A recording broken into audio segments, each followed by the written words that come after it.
안녕하십니까? 오늘은 복음의 원형을 주제로 말씀을 나누고자 합니다.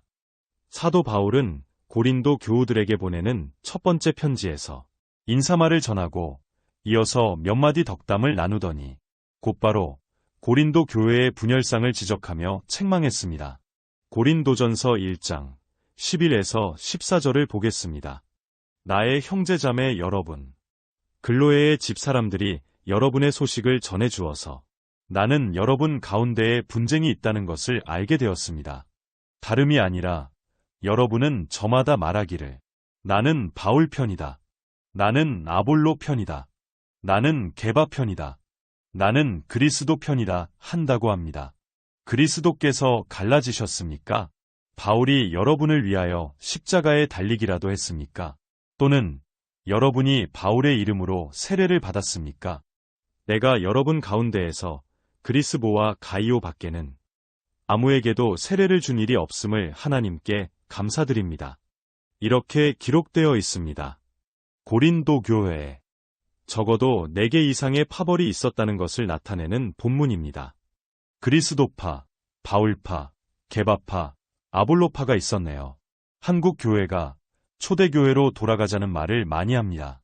그러나 초대교회의 모습이 그렇게 바람직했던 것만은 아니라는 걸 이 본문이 증명하고 있습니다. 그래서 저는 한국 교회가 돌아가야 할 곳은 초대교회가 아니라 복음의 원형, 즉 예수님의 삶과 말씀이라고 생각합니다. 그 복음의 원형을 교우님들에게 소개하기 위해 이 작업을 하고 있는 것이고요. 18절을 보겠습니다. 십자가의 말씀이 멸망할 자들에게는 어리석은 것이지만 구원을 받는 사람인 우리에게는 하나님의 능력입니다. 이렇게 기록되어 있습니다. 기독교의 중심은 예수님의 십자가에 있다는 말씀입니다. 그래서 유대 사람은 기적을 요구하고 그리스 사람은 지혜를 찾지만 우리는 십자가에 달리신 그리스도를 전한다고 바울은 말합니다. 그런데 그것이 유대 사람에게는 거리낌이고 이방 사람에게는 어리석음이랍니다. 유대인에게 그리스도, 즉 메시아는 주변 강대국을 제압하고 이스라엘의 부흥을 가져오는 다윗 왕국의 계승자이어야지 십자가에 처형된 사람일 수 없었기에 거리낌이라는 것입니다. 이방인들에게도 사형 판결을 받고 죽은 사람을 종교의 창시자로 믿는 건 어리석은 선택으로 여겨졌다는 것입니다. 그러나 부르심을 받은 사람에게는 유대 사람에게나 그리스 사람에게나 그리스도는 하나님의 능력이요 하나님의 지혜라고 바울은 강변합니다. 예수님의 십자가와 부활이 기독교의 중심이라는 것을 부정하는 신학자는 진보와 보수를 막론하고 아무도 없습니다. 다만 그 십자가와 부활을 어떻게 이해하느냐가 문제입니다. 전통적인 기독교가 이해하는 십자가는 인류에 대한 대속입니다. 그러나 현대 신학자들이 이해하는 십자가는 불의와 타협하지 않는 정의의 상징이며 가난한 자와 포로된 자, 눌린 자, 애통하고 슬퍼하는 자에게 복이 있다고 하나님의 나라가 그들의 것이라고 말씀하신 예수님 자신의 선언을 목숨을 다해 지켜내신 약속의 실현을 의미합니다. 부활의 문제도 그렇습니다. 전통적인 기독교가 해석하는 예수님의 부활은 시체가 벌떡 일어났다는 것입니다. 그러나 현대 신학자들이 해석하는 부활은 예수님의 의로운 죽음이 그대로 땅에 묻혀 사라질 수 없었기에 제자들의 가슴에 뜨거운 소망의 불길로 되살아났다는 것입니다. 어느 것이 합리적이고 상식에 부합하며 현대과학과 모순되지 않는 해석인지, 그리고 무엇보다 어느 해석이 진정한 기독교 신앙에 부합하는 것인지는 교우님들이 잘 판단해 보시기 바랍니다. 제가 지금까지 여러 차례 반복해서 드린 말씀이 있는데요.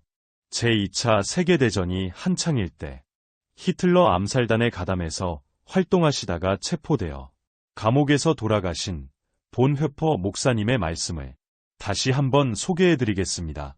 예수님은 우리를 새로운 종교로 부르신 것이 아니다.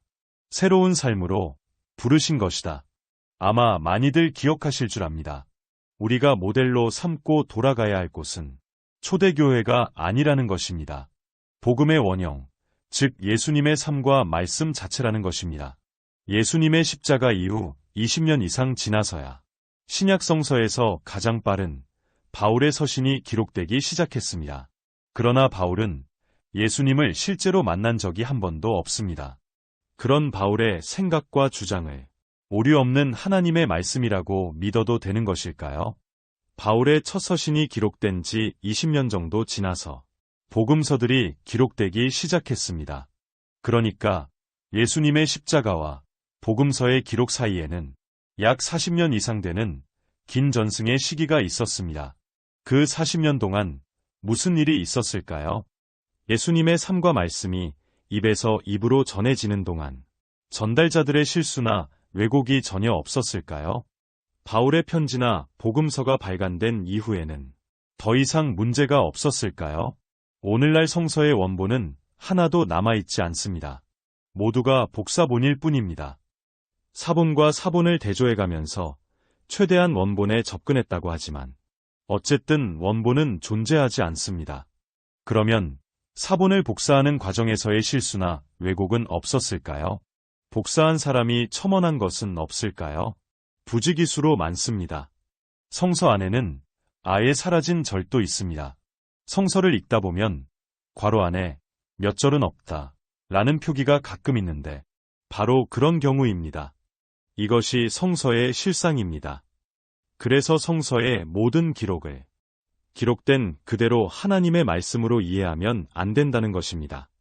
우리가 정금 같은 하나님의 말씀이라는 표현을 쓰지요. 그러나 성서는 정금이 아니라 금광석으로 이해해야 합니다. 그 금광석을 용광로에 넣고 펄펄 끓여서 불순물을 분리해내야 비로소 정금을 얻을 수 있는 것입니다. 그 작업이 바로 현대신학이 말하는 성서 미평입니다. 말씀을 정리하겠습니다. 보수정통신학이 말하는 대로 초대교회로 돌아가는 것이 옳은지, 아니면 현대신학자들이 말하는 대로 초대교회를 뚫고 들어가 복음의 원형으로 돌아가는 것이 옳은지 교우님들께서 잘 판단해 주시기 바랍니다. 오늘은 여기까지 하겠습니다. 고맙습니다.